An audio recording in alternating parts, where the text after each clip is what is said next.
Hello, folks. My name is Amit Jain, and on behalf of Roadz, I would like to welcome you all to this webinar on the Fleet Safety Marketplace.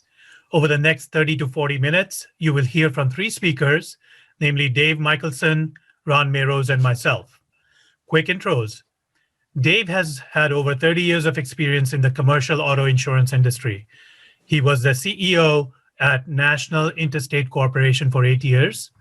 Currently, he's on the board of Protective Insurance Corporation and FedNat Holding Company. And he's also an advisor to numerous companies in the fleet ecosystem. Ron, the CEO at Roadz, is a technology entrepreneur at heart. He has led innovation and product for many large-scale data systems, including a well-known technology unit of the Israeli intelligence, and as a product and strategy leader at Micronet.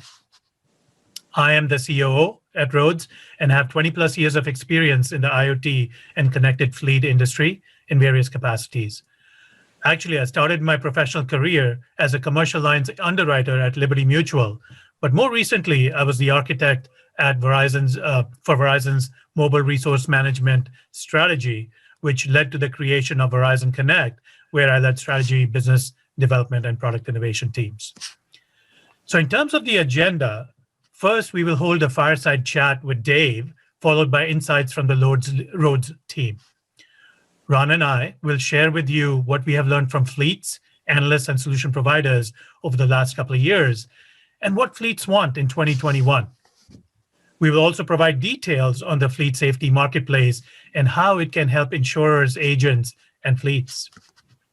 Before we begin the chat, just a process comment. In case anybody has any questions, please click on the Q&A button on your screen and submit your questions. We'll address them at the end of the webinar. So with that, let's ask Dave the first question.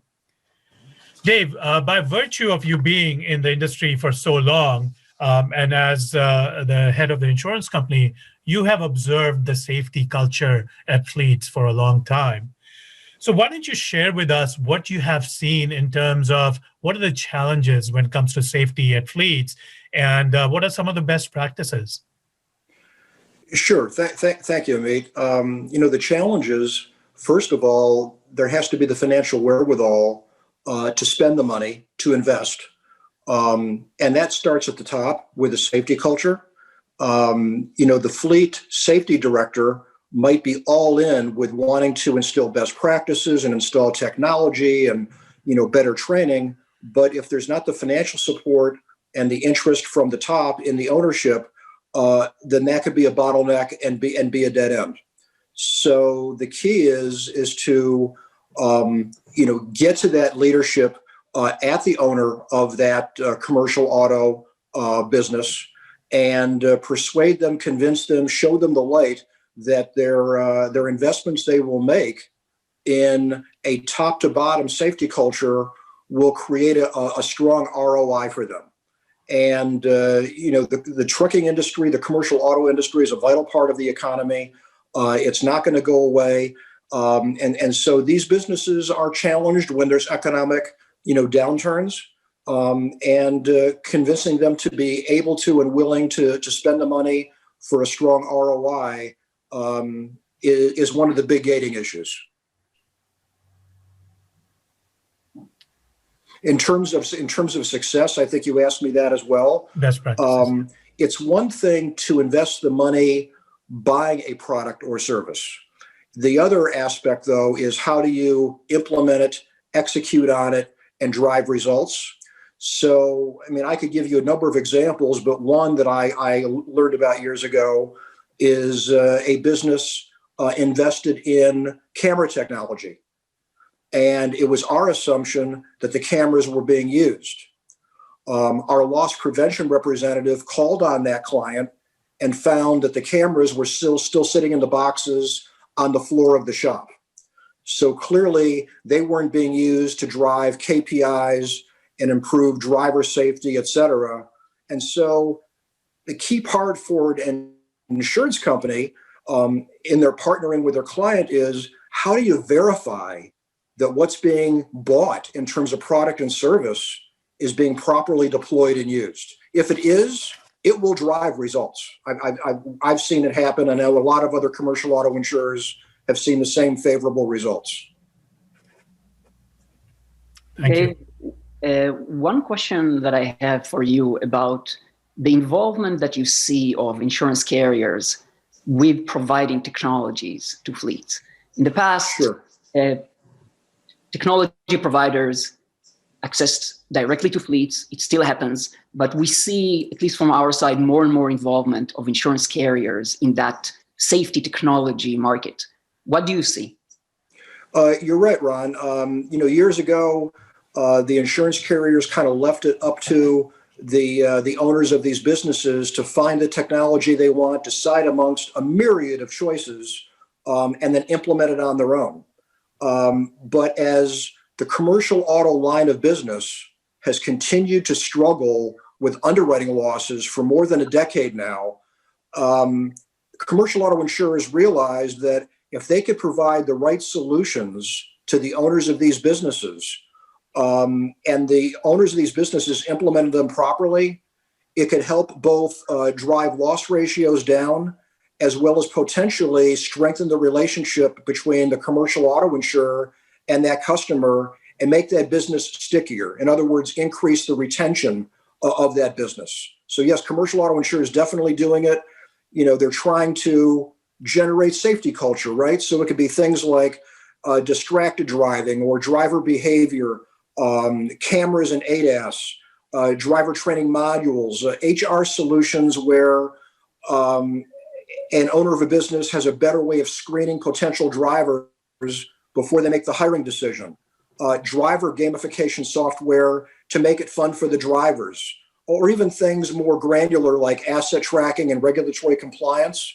There's a myriad of things out there that commercial auto insurers can bring to their customers to strengthen the relationship, improve their safety record, improve the loss experience for the commercial auto insurance company. Dave, I think one thing you just said resonated with me, the issue of verification. Because if I look back at my experience when I used to be the underwriter, right? This was mid-90s. I still had loss prevention team who were pretty much the eyes and the ears in the field who would give me some assessment of the risk. And in most occasions, they would provide recommendations to the risk to improve. But like you said, things seldom got implemented and there was no way to verify. Can you cite some examples with some of the solutions you mentioned just now? How do they help with the verification? And more so, are there opportunities that insurance companies should leverage to make this more part and parcel of their loss prevention risk control methodologies? Well, I think you've indicated one of the challenges is how do the insurance companies verify? And not to mention, an owner of a business might implement something today, but a year down the road maybe abandons it. Or the safety director that embraced some type of new service or technology leaves, and an incoming safety director no longer carries on. So verification, unfortunately, a lot of times is with simply phone calls and asking the questions, and you don't know how that question is going to get answered, or on-site visits, and those are valuable, but those are costly. And so the challenge is, is there an easy way to cost-effectively verify the ongoing proper use of these services and products that have been implemented? That is a challenge for the insurance companies. Yep. Dave, you mentioned the issue of stickiness and loyalty. What are the challenges for insurance carriers that you experienced and that you see with other companies you work with to differentiate, to create stickiness? How much do you see movement between carriers, and how is kind of the loyalty and retention aspect in the industry at the moment? There's always going to be competition. And even though the commercial auto line of business is currently unprofitable, there are new entrants coming in. There's always going to be another insurance carrier willing to quote on a given account. So insurance companies know they want to keep the best business. Typically, renewal business, multiple year relationships tend to be more profitable than the new business, the first year that you write, an account. So insurance companies are definitely motivated to keeping that business. It's the relationship. It's what does that insurance company provide beyond just a premium. So it's those services and products, if they can be incorporated in. It also gets down to, is that account priced properly? And the access to granular data that maybe insurance companies historically have not been able to get at. Because if an account is priced properly and fairly, and they feel that, they'll be less likely to shop that coverage and move it to another insurance company. If an insurance company is very highly priced, that's an opportunity at renewal for some other insurance company to come in and underprice it, price it lower, and take that business. Dave, one of the things that I'm thinking about is, obviously you mentioned the loss ratios and combined ratios for insurance companies. Part of that has to do with all these nuclear verdicts, the frequency and severity of claims, and how much they pay out. Part of it is probably the claims costs associated with it. So are some of these safety and risk management solutions helpful in towards lowering some of those barrier issues or costs? Yes, they can be. The more data, the better, including video, but all kinds of other data markers beyond just video, because the owners of commercial auto businesses typically carry higher liability limits. So they are a target plaintiff. The assumption is that the driver of the commercial vehicle is automatically guilty no matter what. That's just an assumption that is made out there amongst jury pools. And as often as not, maybe even more often, those drivers did everything right. And maybe it's the distracted driving of the person in the private passenger auto that sideswipes the commercial vehicle. So the access to data, more data, video included, can help defense attorneys working for the insurance companies avoid the nuclear verdicts. There's boutique businesses out there now called litigation financing, where plaintiffs are actually obtaining advanced funding of all kinds of different techniques that plaintiff attorneys use to play on the emotions of a jury and drive up the value of a claim. It's a cottage industry and it's very successful. Private equity funding, in these industries. So you got to get on offense and get the data and try to get ahead of the claim and settle it fairly and early versus letting it get into the courts.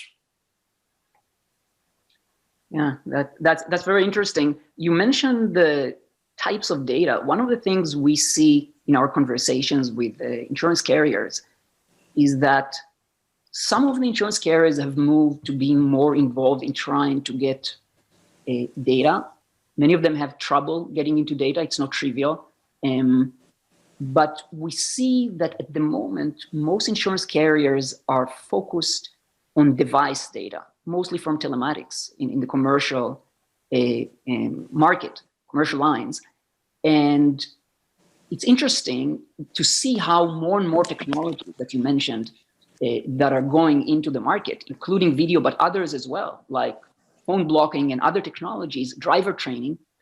What do you think about the value of expanding the types of data that are available to insurance carriers? Do you see that as something that could influence risk selection, pricing, other data-dependent processes on the side of the insurance carrier?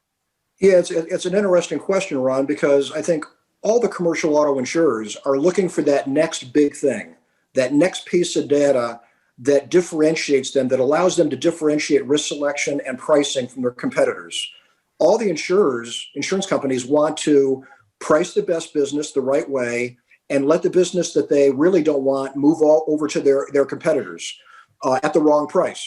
So there's as much out there that I think insurers don't know about the data available as that they do know. And then the challenge is, even if they know it's there, how do they normalize it and get at it in a cost-effective way? because the data's out there in all these different individual platforms, different formats, and it can be a very complicated process to normalize it and bring it in to, let's say, a common data warehouse so it can be used by the insurance companies, analysts and actuaries. Dave, one of the terms that was a buzzword maybe even a decade ago and keeps on going hot and cold is UBI, use-based insurance, or pay-as-you-drive kind of programs. So please share your thoughts on where the industry is, where it's going, and how do you see that whole space evolving? Usage-based insurance obviously has taken over personal auto insurance. It's been around, for a number of years, and you see the commercials on TV and all those types of things. It is starting to take a foothold in commercial auto insurance, but not nearly to the degree of personal auto insurance. Years ago, commercial auto insurance was only priced on a price per vehicle basis.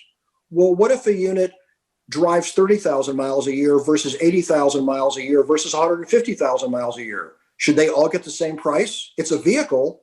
So the industry migrated more towards a mileage-based approach or a revenue-based approach, which gets a little bit more into paying a premium correlating with the usage of that vehicle. But it can be even more precise with better data and diagnostics and engine data, et cetera. And I think insurers of commercial autos will move more and more towards that because, again, it gets back to accurately pricing the risk. It's not just about, did I price it too high, or did I price it too low and it will result in underwriting losses? What if I'm pricing the business too high and I'm missing out on good opportunities that could generate an underwriting profit? And my underwriters they would never think about pricing it that low, but the usage-based insurance analytics supports that decision. That's good. Dave, one question I have about, from the point of view of insurance carriers, working together with agents and brokers, some of the things that you mentioned around engagement of customers, retention, offering technologies, how do you see best practices to work together with agents and brokers and what their involvement is in the process? Well, I've always been a big supporter of the independent agency system, and especially in the larger commercial vehicle area, there are a number of transportation-related specialty insurance brokers that do a wonderful job bringing ideas, whether it's risk management solutions, technology ideas, et cetera. So I've always been a proponent of a partnership between the insurance agent broker, the insurance company, and the ownership of the company. I think they all need to be in lockstep and not be fearful that any one party is going to take over the relationship. So it takes a lot of trust and proactive and effective communications. But I've always been a proponent of being inclusive of the insurance agent and broker versus having the appearance of cutting them out of the equation. It really does need to be a partnership all the way around, in my opinion. Ron, do you have any other questions for Dave? I think we covered a lot. Okay. Well, thank you, Dave. That was very insightful. Let me at this point share my screen and we'll move to, well, initially, let's just recap what Dave was sharing with us. So Dave, I think you talked about loss prevention on how safety marketplace and technologies should, that the insurance carriers should help the insured find and use and verify the relevant use of safety solutions, how to build a safety culture, which you mentioned starting at the top is very important, and then spending the money at the right places in the right amount being that important. I think we talked extensively about how data is used or can be used towards better risk selection and more optimal pricing. I think you mentioned it's not just about pricing higher. In some instances, you may want to price lower in order not to lose or leave business on the table, if you will. I think briefly we discussed how the data can help towards legal mitigation or claims processes and claims costs and such.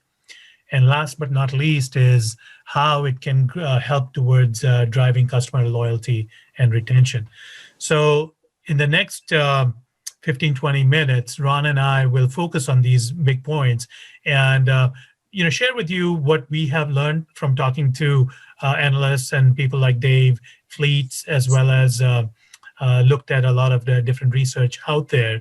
And more, I will start off by talking about what we have discovered as to what fleets want.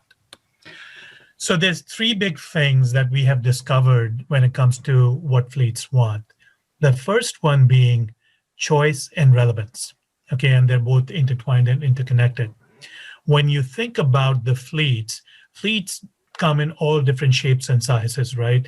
There are trucking fleets, 18-wheelers that the TL and the LTL carriers, they have a very different dynamic of risk profile than the fleets, the lighter trucks that operate in the local communities, right?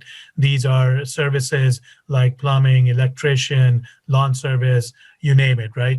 These are operating within local geographies as opposed to the heavier trucks, which are transporting goods across state lines and such. So very different risk profile on how and where they're operating. So what the fleets are saying is, don't give me one size fits all.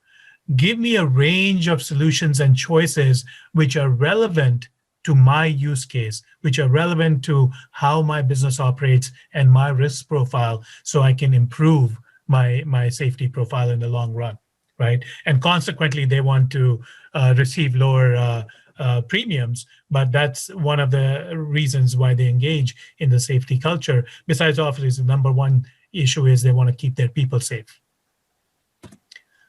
The second one is really important. We mentioned, I think Ron mentioned earlier, literally there are hundreds of solutions out there. We have a very fragmented ecosystem. I used to be an analyst in my past life, so I used to track these solution providers. So I was tracking literally hundreds and hundreds of them, and this is almost a decade back. Now there's many more out there. So the issue of one-stop shop is really, really important, especially for the smaller fleets out there, which when you really look at the ecosystem, 90% or more of the fleets out there, out of the 30 million commercial trucks in the United States, are smaller fleets, right? For them, the same person is wearing multiple hats. They do not have the time to investigate and buy these solutions, right? They don't want to go just do Google searches because they don't know whether those solutions are good enough solutions, whether they will meet their needs. So they want this one-stop shop from their insurance providers, the risk and safety management solutions, which are curated. So they can go to one place and look at these curated solutions, browse them, try them. A lot of these solution providers offer free trials, and ultimately buy and use them consume them from that one single place. So that is another big thing these people have shared with us. The last one is about engagement and continuous engagement. There was a lot of conversation and chatter we heard or saw about, companies come to us around the times of renewal one time. The salespeople come around that time, even the other people in the company. Yeah, when there's a claim, then sure, we have a lot of people engaged. But other than that, we do not hear from companies on a regular basis. They would like to learn about safety from insurance companies on a regular basis. Now, is it based on loss prevention visits? Yeah, that helps. But as Dave mentioned, that's very costly. So how else can you do it? Well, there's a lot of self-service ways that you can offer to these companies, such as webinars, what we are doing right now. This is a one-to-many engagement, right? So hosting webinars, lunch and learn sessions where we are sharing this information, newsletters where we are sharing or spotlighting ways that the fleets can improve safety is way at the top of the list. About a decade and a half ago, it was all about cost and ROI. But now these 4 things have bubbled up to the top just with the cost and the ROI. So some of the things that we learned that we found very interesting about what fleets really want in 2021 that we wanted to share with you. Ron, would you please talk about the marketplace? Sure. So the webinar headline or title is the Smart Fleet Marketplace. So let's talk a little bit about what Roadz does and what does it mean a fleet safety marketplace and how can it be relevant to insurance carriers as well as brokers and agents. So Roadz is something we call a marketplace in a box. It's a platform that allows insurance carriers, also brokers and agents, to offer a ready-made branded marketplace of safety services to your insureds. So the way the platform works, the way we do it, we are pre-integrating, we're pre-onboarding third-party fleet safety solutions. And as Amit mentioned, we research the market, we analyze the market, we validate the solution providers, and we bring on board solution providers from multiple categories that are related to safety. We'll discuss some of these categories later, to allow fleets to have some choice. Amit mentioned choice and relevance. Fleets are very different from each other. It's a long tail market. And if you provide one solution in one category, one solution, and you try to meet the needs of your entire customer base, what we see in the market, you'll typically get a very low take rate. In order to meet the needs of your varied customers, you need selection, you need choice. For 2 reasons. One, you have to meet their needs, and their needs are different, fleets are different. The second, people always like choice. When you tell them take that, they look around. They want to see what else. The interest of the insurance carrier is, if it's possible, it's always your interest that they take solutions in general. That helps with loss prevention. But if they can take it from you, it's even better because it creates stickiness. So choice is always a good thing. So we bring these safety solutions from multiple categories, and in each category more than one, so there is a choice, into one, what we call embeddable marketplace. That marketplace, if we can move to the next, so that marketplace can be embedded into your, as an insurance carrier or broker agent, your portal. Whether you have an existing portal that customers can visit, if not, we can create for you a marketplace portal, and your customers can come to that marketplace branded with your name to discover these solutions. How do we get them to come there? It's a combined effort. On the one hand, the salespeople or loss prevention people of the carrier are involved in that. Agents, brokers can be involved in that, exposing the opportunities. And that the reason your customers might be interested in that, first of all, to learn, to get educated, but also there are usually discounts and promotions with solutions that we get from solution providers. So they have a good opportunity to find better price solutions on the marketplace and get educated. We use also marketing. We create marketing materials to help you send emails, or Amit mentioned webinars. We bring the solution providers, the technology safety providers, to present, half an hour webinars where customers can come and learn. That creates engagement, and that brings your customers to the marketplace to discover solutions and find what's right for them. Let's move to the next slide. Oh, yeah. So we see the loss control, loss prevention reps, as well as broker agents as part of the conversation. So there is the digital aspect of the marketplace that we'll see in a few minutes, how it looks. But there is also the engagement where loss prevention reps, brokers, agent can discuss with customers their needs, but they have a pool of tools through the marketplace, and they can discuss separate and different solutions based on our guidance around which fleet types and fleet sizes might be interested and benefited by a certain type of solution.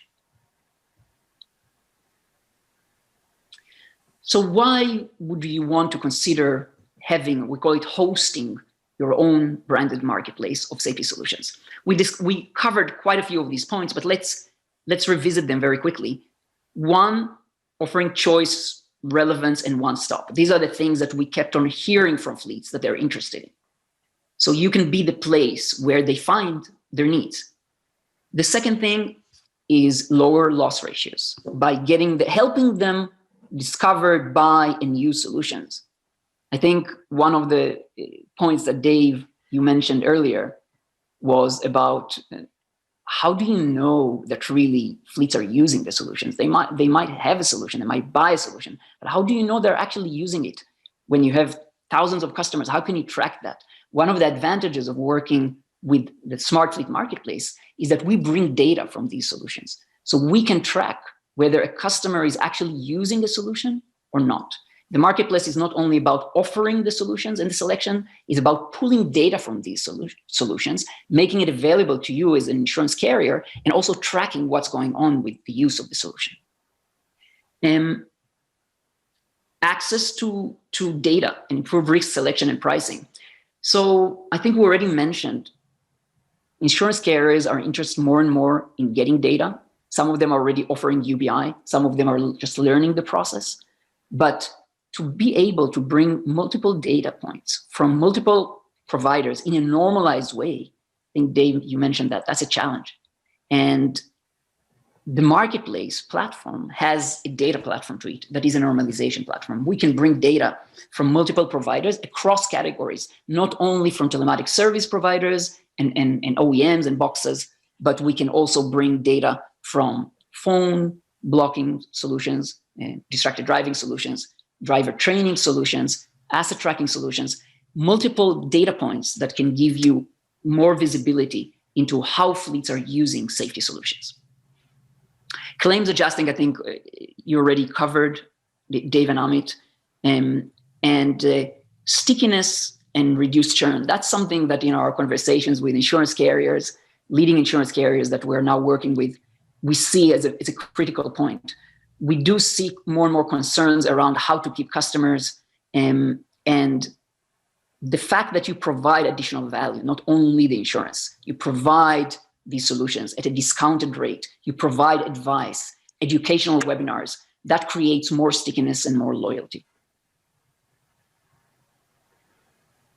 The benefits to your customers by having such a marketplace available from you, discover the solutions, access solutions, discounts and promotions, centralized access, one-stop shop, everything is in one place, one billing, we handle billing across solutions. So everything is easier. We handle access. They can access the solutions that they buy directly from your portal. They don't have to go to multiple sites. So everything is easier, and the user experience is digital, modern, new user experience that they're starting to get used to from their consumer life.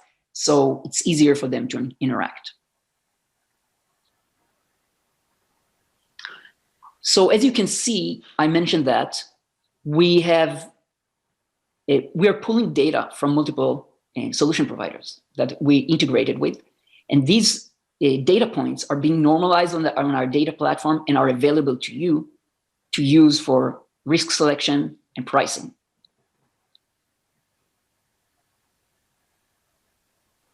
You can see here some of the data points.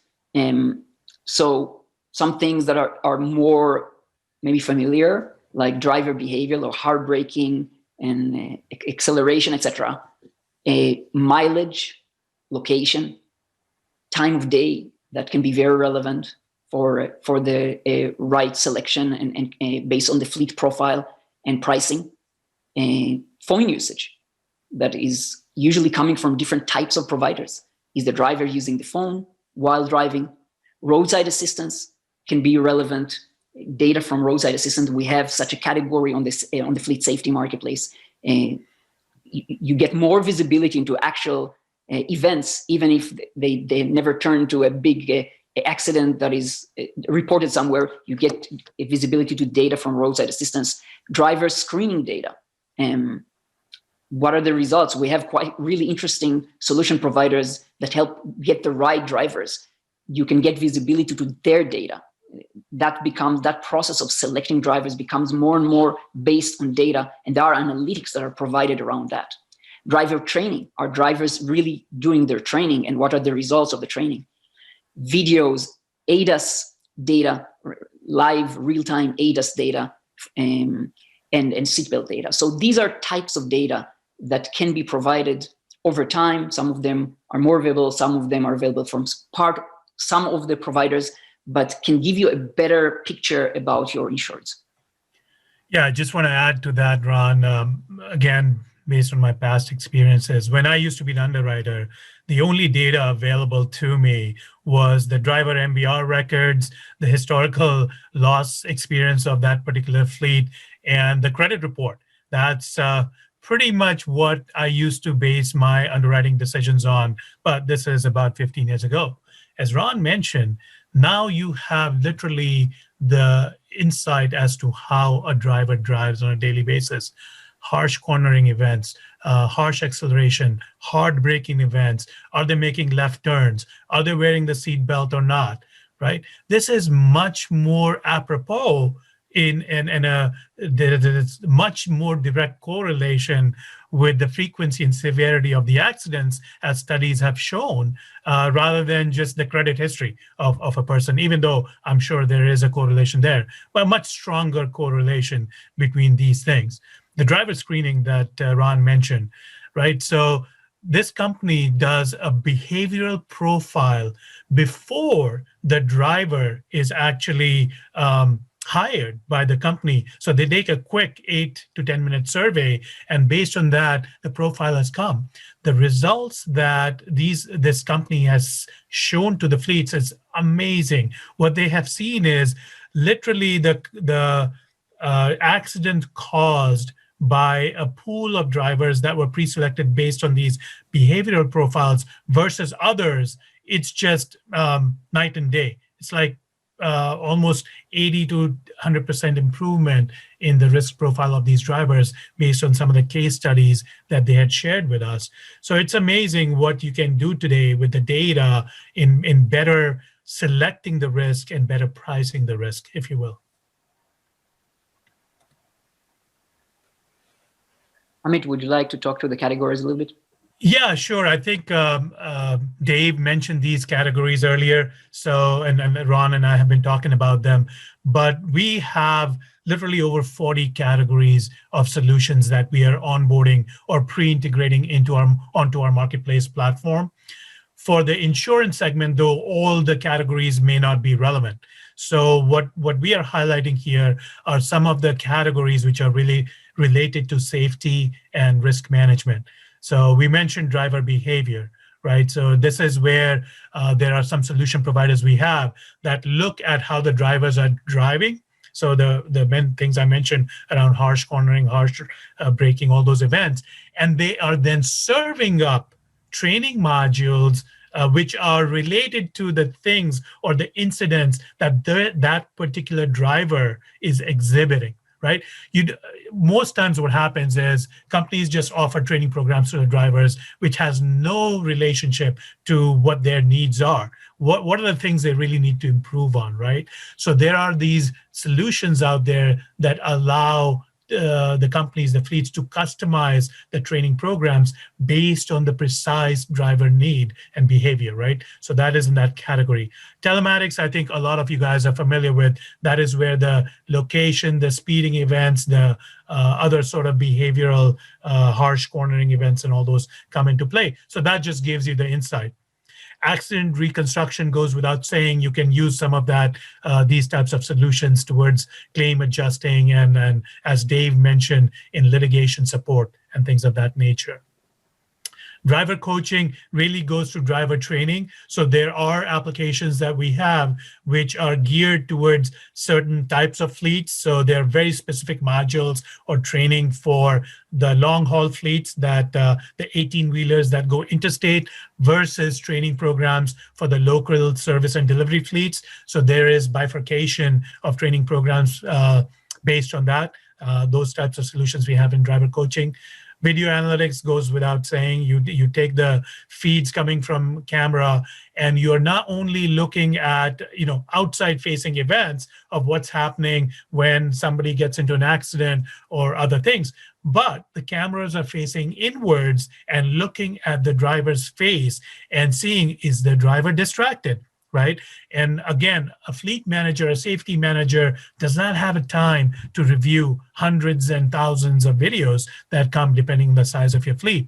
So what the video analytics solutions do is they hone in on the exceptions, and they only serve up those events for the safety manager to review where they feel there are distracted driving events taking place, where the driver is looking side to side or not paying attention to the road, right? So thereby, positive reinforcer or coaching can be done of those drivers, and thereby improving the safety dynamics in the long run.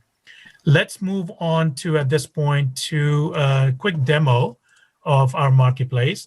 And I think Ron had mentioned before, you can either provide access to the marketplace as a standalone entity or integrate into your product portal. So what I'm showing you here is our homepage for the marketplace. Complete Telematics is a fictitious company, which is a proxy for any insurance company that wants to launch their marketplace. So it'll be the insurance company's logo, and all the branding will be according to what the insurance company's branding needs are. Everything is customizable here.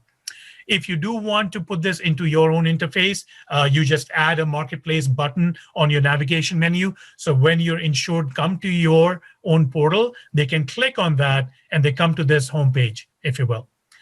On this homepage, when they come here, they see a category of solutions that we work with you that are relevant to your insureds, right?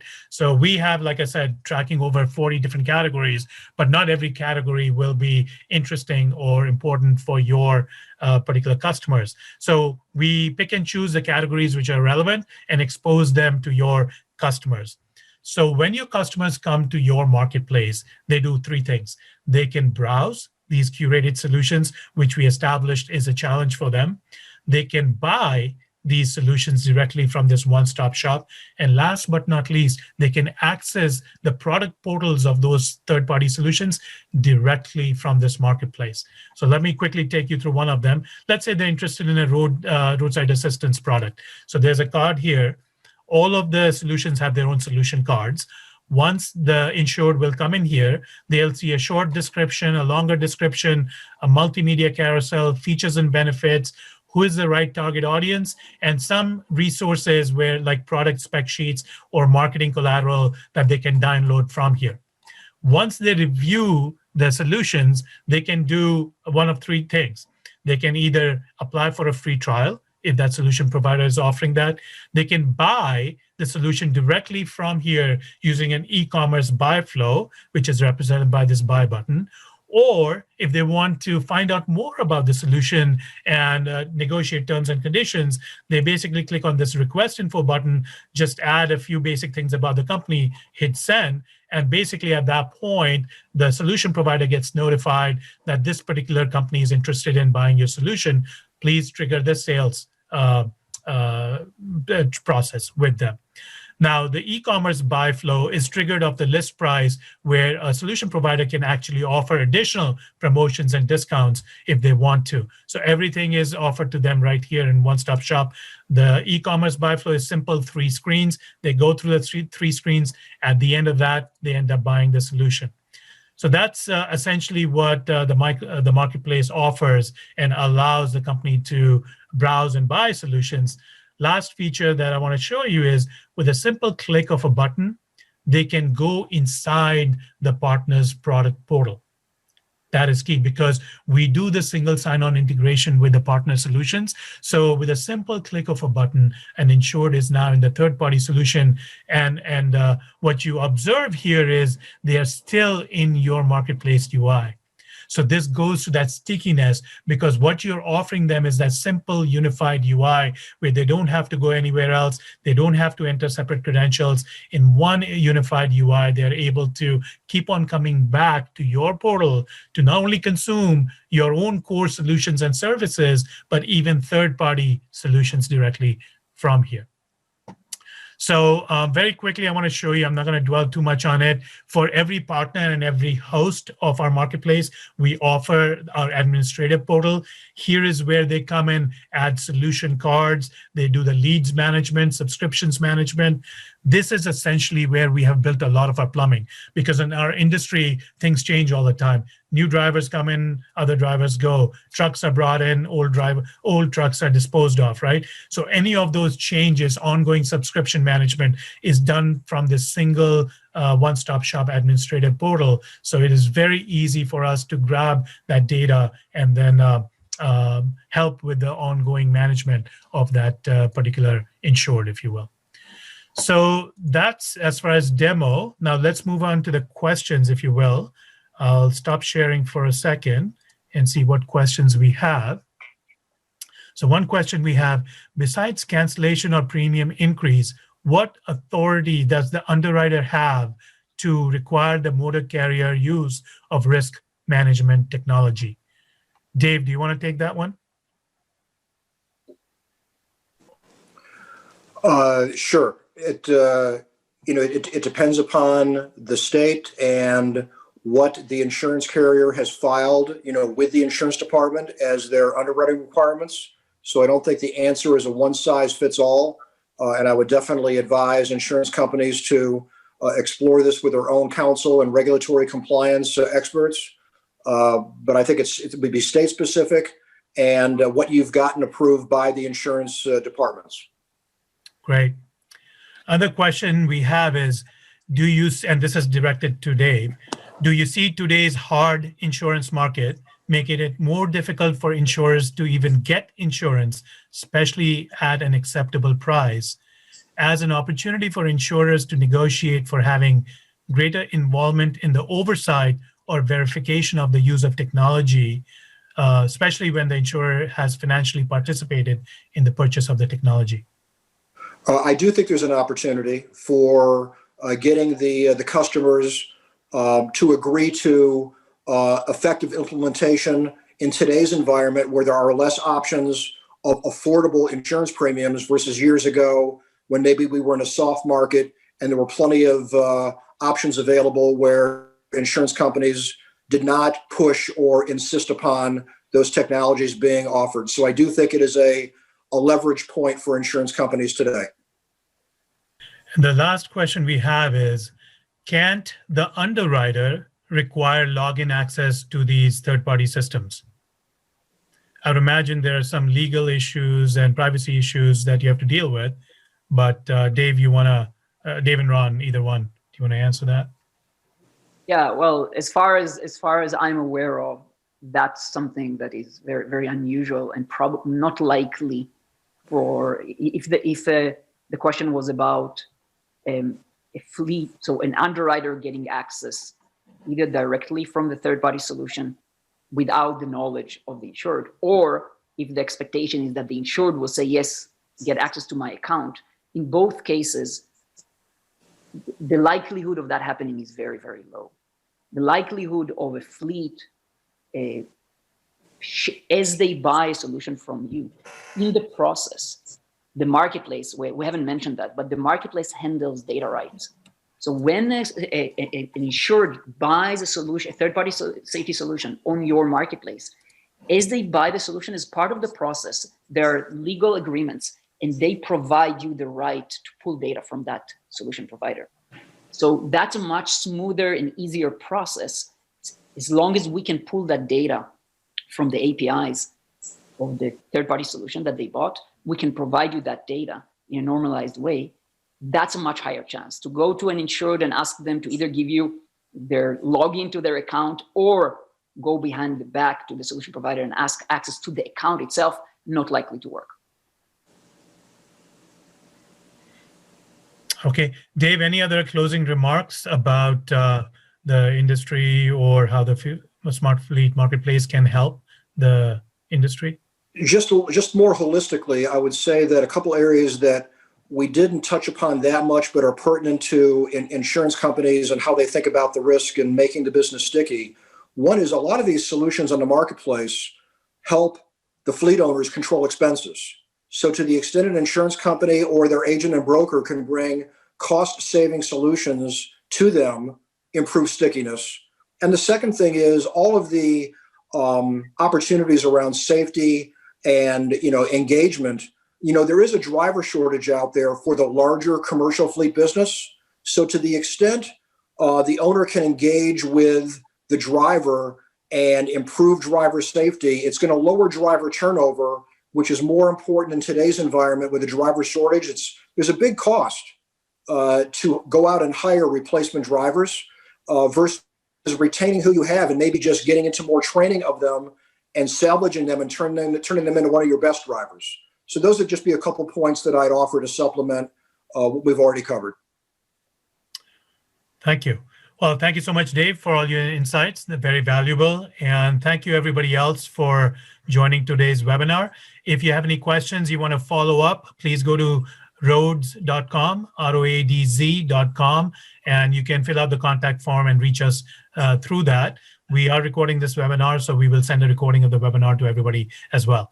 So thank you, everybody, for joining, and so long for next time.